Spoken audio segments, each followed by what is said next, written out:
The 2025 legislative session kicks off tomorrow in Annapolis. From juvenile crime to Maryland's billion-dollar budget shortfall, it is guaranteed to be a busy 90 days. And tonight, Fox 45 is taking a closer look at key issues on lawmakers' minds and the ones that most likely won't be addressed this session. We have live team coverage tonight, starting with Fox 45's Mackenzie Frost. She has a closer look at the growing concern surrounding changes to how juveniles accused of serious crimes are charged. And she joins us live from Annapolis. Mary, Mackenzie.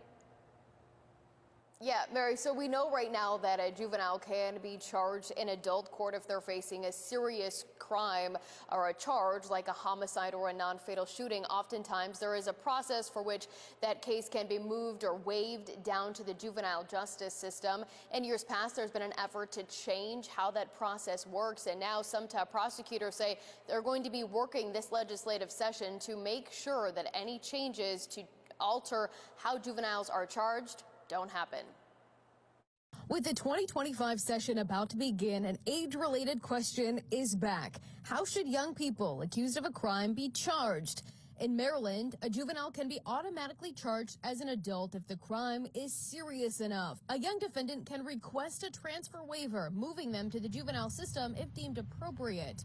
For years, some lawmakers have tried to change that. We are hypocritical in Maryland about how we treat children. That's State Senator Jill Carter, a Democrat from Baltimore City, during the 2022 bill hearing for her proposal to automatically charge kids as juveniles instead of adults. We are leaving the burden on children to prove that they are children. This is all about where they start. The bill didn't move, and this year Carter won't be in session since she resigned to take another job. Fast forward to now as the State House halls prepared to be humming with action for the next 90 days. I think there's a movement to say every single case involving a juvenile should automatically start in juvenile court.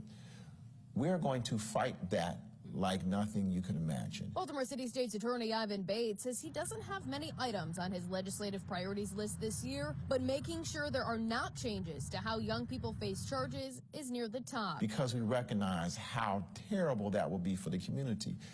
DJS is already overwhelmed. They had a lot going on, and it's clear they don't have the programming or the staff to really do the job that they're doing right now. Why would we give them so much more if they can't do what they're doing and handle what they're handling now? After Baltimore's worst mass shooting in history, when 30 people were shot during the Brooklyn Day block party in 2023, injuring 28 people, leaving 2 people dead, juvenile justice laws were back in the spotlight. Tristan Jackson was arrested and charged in connection to the mass shooting, though not facing any homicide charges. He was tracked to the scene utilizing GPS coordinates from an ankle monitor Jackson was wearing, stemming from a previous crime. While 17, Jackson was charged with bringing a loaded gun to Mervo High School. But details about Jackson's past difficult to obtain due to juvenile privacy laws. And Baltimore County's top prosecutor, Scott Schellenberger, raised concerns about changing how young people are charged in previous years. Juvenile court has very serious time constraints, so you're going to be constantly pushing the case back while you're probably still trying to now wave them up to adult court, which we would hopefully still have the ability to do that. We caught up with the Senate President Bill Ferguson Tuesday to ask about automatically charging young people as juveniles regardless of the situation. This has been an issue that has been proposed in years past. Do you see any sort of appetite to I don't see much movement on this. Yeah, we took up the juvenile law issue for with young people last year. We need to make sure that operationally the agency is doing what it needs to do to operate effectively. That's where we got to focus. Governor Wes Moore seemingly agrees. When I think about what we need to do for juveniles and the work that happened last session around being able to make adjustments to better support juveniles, we need to have a greater measurement of accountability for juveniles that break the law, and we need to make sure that we have greater opportunity for our juveniles as well. Not a direct answer from the governor, but also not resounding support for changing how the state handles young people facing charges. Our fight starts tomorrow. We wanted to question House Speaker Adrienne Jones Tuesday during a Democratic luncheon in Annapolis about the legislation, but she didn't take questions. So we followed up with her office asking, does Speaker Jones believe it's appropriate to start all cases involving young people in juvenile court regardless of the crime? Her office ignoring our question.